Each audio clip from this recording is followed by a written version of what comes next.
Welcome to the Jamaican Investor. I'm your host, Rain, and thank you for tuning in to another episode.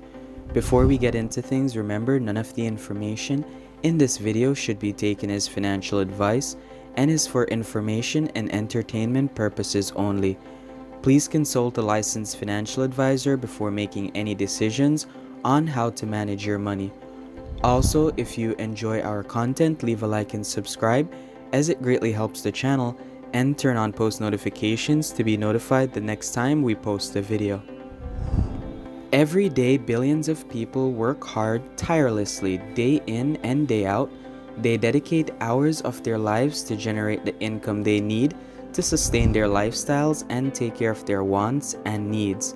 Because of how commonplace this is in society, none of us bats an eye at the sight of a construction site, offices, supermarkets, schools, businesses, and various other places of work that create the foundation of today's world.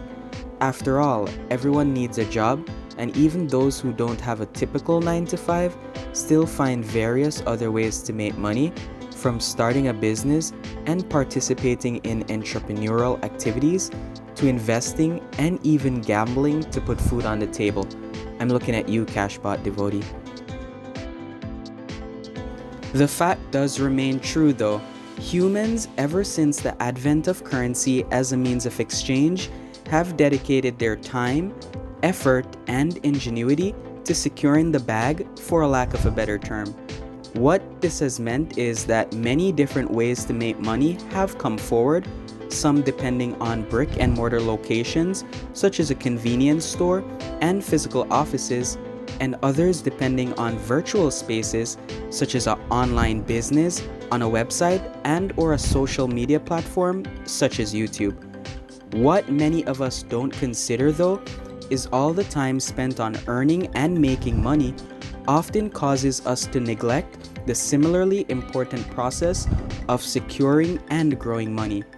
We fail to realize that making the money is just the start of our problems, and protecting this money can be thousands of times harder than generating it to begin with. So let's backtrack for a moment.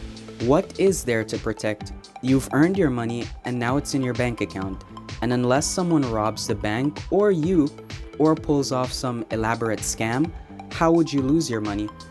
Well, the answer is simple: you spend it all. No, I'm just joking.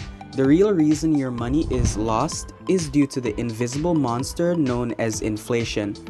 Now, I don't know about you, but I know for a fact that oftentimes the things that are most scary are the ones you can't see. I mean, if you can't see the problem, then oftentimes you neglect that it's there, and it just ends up becoming an even bigger problem in the future. Inflation is a perfect example of this. It's that invisible threat we often neglect to notice that burns through your money even if you don't spend a dime of it. So how do we fight this invisible monster then? Well, first we need to know what we're up against. So what is inflation? Well, inflation refers to a general progressive increase in prices of goods and services in an economy. Essentially, over time, things become more expensive, and as a result, they start to cost more money. This in turn will result in your money becoming worth less, and in the worst case scenario, worth less. Consider this. When you're a kid, you used to be able to buy a bun, a soda, probably some candy, and maybe a snack or two out of $200. And even though you'd most likely still walk away with some change, due to inflation, now that you're a teenager, that same $200 may only get you the bun and the soda if you're lucky. And that's what inflation does. It devalues your money and makes that same $200 have far less purchasing power than it used to before. This can be especially devastating for those who maintain large amounts of cash as part of their net worth, as this money will greatly decrease over time, in value that is. Well, now that we know what inflation is, what causes inflation then? And why does our money magically lose value? There has to be a reason for this, right? The answer is yes, and the reason goes back to the basic laws of demand and supply. Essentially, inflation will occur when too much money is chasing too few goods and limited services. Think of it this way: if everyone in town wanted your new seasoning, would you still sell it at $500 a bottle? Of course not. You'd probably sell it for twice or thrice the price. Otherwise, you'd probably sell out the moment you opened your store, and you'd never make the maximum amount of profit possible before experiencing diminishing returns. But diminishing returns is a topic for another video. Back to the topic though. Basically, what our seasoning scenario showcased is what is known as demand pull inflation. Essentially, the demand within the economy outpaces the available supply, and this leads to rising prices. Rising prices then erodes the purchasing ability of your money, and this in turn reduces its value. Another scenario that may arise is cost push inflation.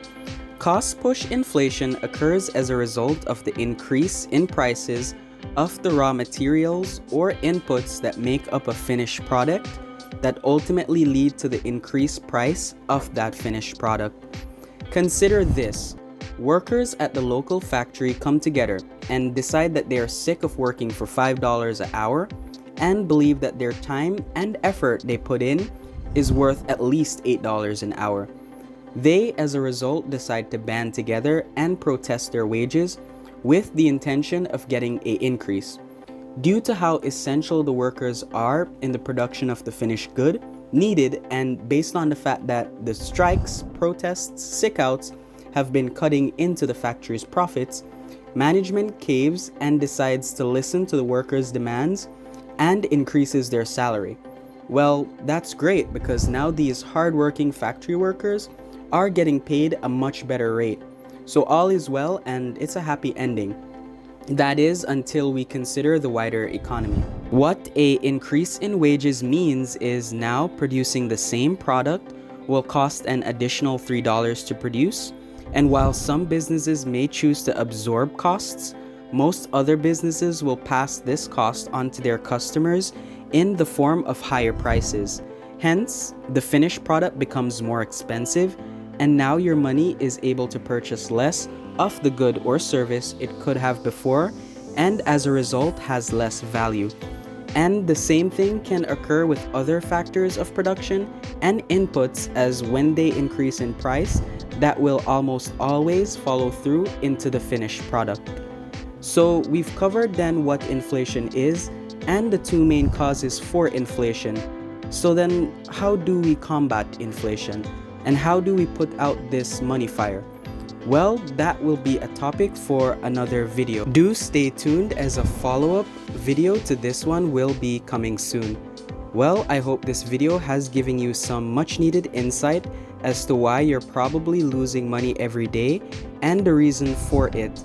I think many people earn money and just throw it into their bank account or under their mattress, I guess, and think they're good to go, when this isn't the case. The silent assassin known as inflation is always lurking in the shadows of every economy, just waiting for you to turn your back and let down your guard so it can set your money on fire and lay waste to any chance you have of building your wealth and becoming financially independent. Once more, thank you so much for sticking around until the end of the video, and I hope this information was useful to you. Remember as well to tell your friends who may also be interested in financial content to check us out here on YouTube. If you have suggestions as well as to what videos we can make next, feel free to leave them in the comments below. If you enjoyed our content, leave a like and subscribe for more videos just like this. Also, check us out on our various other social media platforms, which will be linked below. Again, my name was Arain. Stay financially conscious, investors. Goodbye.